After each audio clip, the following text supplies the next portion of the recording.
Welcome to our channel. Today we how to log into Airtable for building property financial trackers, detailed guide step by step clearly.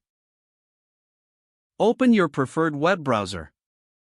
Go to the Airtable website by typing in airtable.com. Once the page loads, look for the login button at the top right corner of the screen. Click on the login button. You will be directed to the login page. If you already have an Airtable account, enter your email address in the first field. Next, input your password in the second field. After you've filled out both fields, click the login button. If you forget your password, click on the Forgot Password link. Follow the prompts to reset your password and regain access.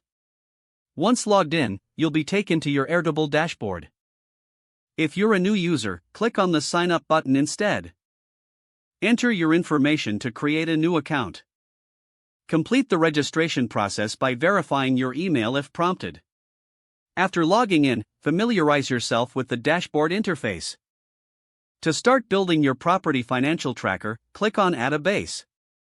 Choose Start from Scratch or select a template relevant to property tracking.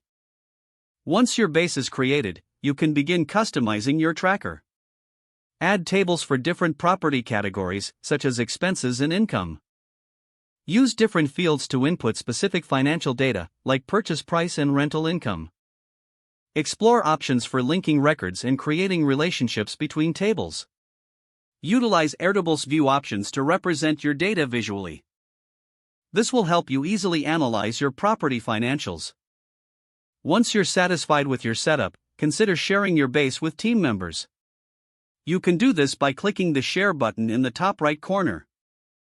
Adjust permissions based on how you want others to interact with your tracker. With these steps, you should now be ready to build and manage your property financial trackers in Airtable. If the page does not load, refresh the browser or try again in a private or incognito window. Make sure you are using the correct email address, then retype it carefully to avoid small typos. Don't forget to like this video and subscribe to our channel for more step-by-step tech guides.